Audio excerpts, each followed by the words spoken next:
Well, hello there, fellow YouTubers. What you're about to witness is literally as easy as one, two, three. One, being boiling water. Two, live in a state, that being Wisconsin, that has weather as crazy as it does.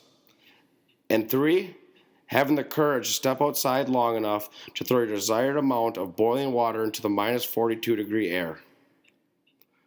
We made a video of us doing it to give you a little idea of what it looks like, but it's definitely something you have to go out and try for yourself. Share this video with your family and or loved ones, or friends, or anyone you may know that lives or deals with temperatures this cold. Enjoy our video, at least more than we are enjoying these wicked temperatures here in northeast Wisconsin.